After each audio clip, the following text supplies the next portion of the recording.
Bonjour tout le monde. Allez, on est parti pour les énergies de la semaine. Alors, en présence, la carte qui nous représente va être le 10 d'épée. C'est-à-dire c'est l'énergie qu'on est en train de vivre, qu'on est en train d'expérimenter actuellement.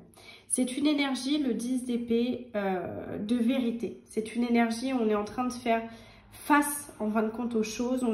On a peut-être peur de se sentir ébranlé par justement les réalités auxquelles on doit faire face. Mais il y a vraiment ce sentiment quelque part de l'illusion qui se lève. Comme si on avait une sensation de réalité qui arrive. On voit que c'est une période actuellement, je ne sais pas comment vous le vivez, mais moi c'est comme ça. En tout cas, un peu de conclusion. Comme si en fin de compte, quelque chose se prolonge au niveau énergétique et on parle vraiment d'une période de conclusion, quelque chose qui est en train de se terminer, quelque chose qui est en train de se clôturer tranquillement, mais on est encore dedans malgré tout. Et effectivement, avec le temps, on voit qu'on est sur un départ, on a des jours plus lumineux, on a des choses qui se défont, on sort un petit peu d'une certaine façon de la galère, mais c'est vrai qu'on est face à des vérités, à des énergies comme ça qui viennent nous brasser, qui sont des énergies où il faut qu'on prenne conscience de certaines choses. Dans l'aspect où on va, c'est-à-dire la carte qui va nous montrer un petit peu le chemin, c'est la carte du fou. Alors ce qui est assez drôle dans cette carte, c'est qu'aujourd'hui, on est sur le point effectivement de sentir que quelque chose va bouger. Comme si d'une façon ou d'une autre, il va se passer quelque chose. Quelque chose va prendre vie, quelque chose va effectivement émerger et on voit que quelque part, ça nous amène sur un autre terrain.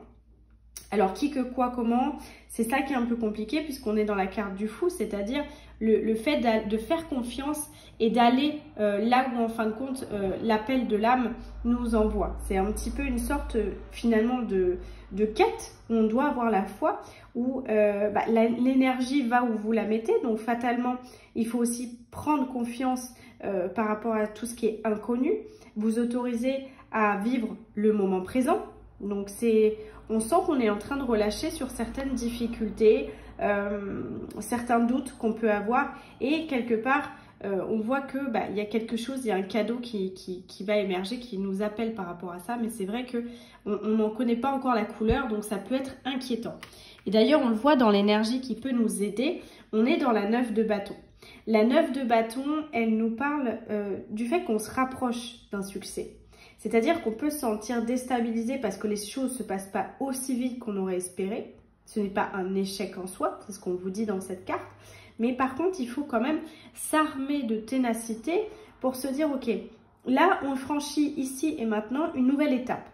Et cette étape, c'est quoi? C'est je me libère de quelque chose, je me libère d'une certaine monotonie, d'une posture de défense que je peux prendre dans certaines situations. Et j'ai l'impression que quelque part, tout ce qui peut entraver votre lâcher-prise qui est ici, votre sentiment de sécurité, il y a un moment, il va falloir le lâcher à travers le fait de lâcher nos vieux schémas, tout simplement.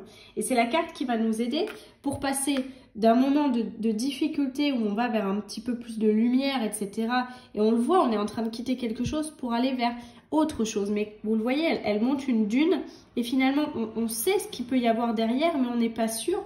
Donc, on est un peu dans l'inconnu quelque part. C'est un peu ça qui sort dans le tirage. La carte qui est en défi, c'est le jugement. Le jugement va nous parler d'une certaine façon d'arrêter de se juger, de mal se parler, de se dire, ok, cette fois-ci, je vais vers une guérison profonde, je vais chercher ce qui se passe en moi, je vais chercher quelque chose de bien plus grand, de bien plus important. C'est comme si, en fin de compte, vous êtes la seule personne aujourd'hui à comprendre et avoir conscience qu'aujourd'hui, vous devez vous prendre en main.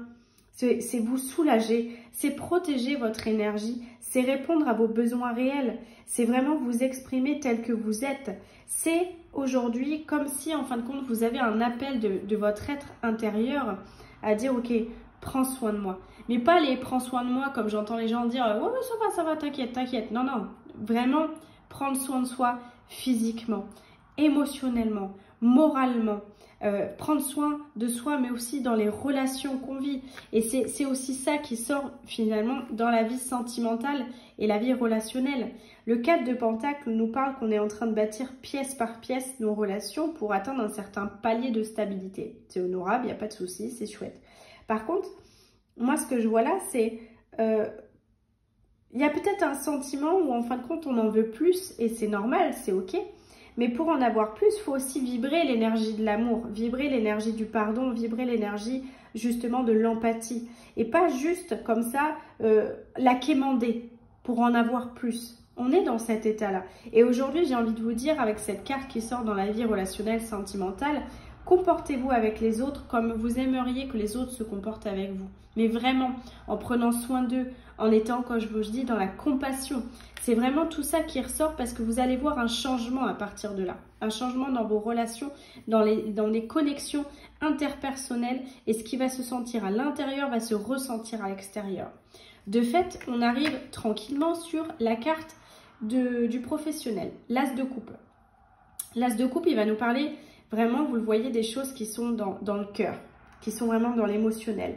C'est comme si un départ qui est vraiment fait avec le cœur, comme si on y met tout notre cœur, comme si toutes nos émotions, tout notre aspect positif, il est dedans. Donc, vous voyez, on est vraiment dans quelque chose où les barrières sont en train de se lever tranquillement et elles permettent quelque part à un cœur, justement, d'être soulagé. Comme si on en avait gros sur la patate et qu'à un moment donné, ben, on se dit, ok, je lâche tout. Je lâche tout. Disons, je lâche prise dans une certaine sécurité parce que je fais confiance, je me fais confiance, je fais confiance à ce qui va se passer dans mes relations, je fais confiance à la suite du programme, je fais confiance qu'à un moment donné, effectivement, le succès se rapproche et on est là-dedans. L'as de coupe permet de lâcher des choses, de lâcher de la pression, d'apprécier ce qu'on vit, de s'autoriser à souffler, de se dire aussi qu'au fur et à mesure que vous avancez, bah finalement, les choses sont en train de se mettre en place. Alors, comme je disais, pas forcément à la vitesse où vous l'auriez espéré, mais en tout cas, petit à petit, ça avance. La carte qui est en bilan, c'est le gardien de la Terre. Il vous le dit, restez ancré et enraciné. C'est-à-dire qu'il est important là que vous ayez une approche ancré de la situation actuelle et que vous disiez, ok, je prends le temps de relâcher, je prends le temps de me connecter à mon propre centre d'énergie, le cœur, l'âme, ce qui permet effectivement de se dire, ok, je ressource, je recharge et ensuite je réfléchis à la marche à suivre pour avancer et semer des graines et effectivement des graines qui vont germer positivement. Et tout ce qui est, pour faire un peu de la métaphore, mauvaise herbe qui est en train d'infester votre tête, votre jardin, etc., on ne permet pas ça. On s'autorise à lâcher prise, à rester dans la connexion de ce qui est véritable, de ce qui est authentique et sérieux pour pouvoir passer une semaine en conscience, une semaine où on relâche, une semaine où on accepte en fin de compte les choses et une semaine où on se dit, ok, là, j'accepte qu'il y ait un changement dans ma vie pour tout simplement que la bascule se fasse et qu'on arrive sur l'été avec une certaine récolte, une certaine abondance, un certain changement que vous appelez de toute façon de vos voeux, on le voit là, mais quelque chose de concret et de cohérent. C'est surtout ça qui est important. Voilà, pour cette semaine en tout cas, l'énergie que je vois et que j'entrevois dans ces cartes-là. J'espère que la guidance, ça vous va. N'hésitez pas à me mettre des petits commentaires. Et surtout, rappelez-vous que la boutique vient de sortir, elle est en ligne. Donc si vous voulez aller voir pour un petit peu voir, voilà, peut-être des objets qui pourraient vous correspondre, vous aider à avancer, etc. Ou même des soins énergétiques ou de la voyance, n'hésitez pas, je suis là pour ça. Allez, une belle semaine à tous.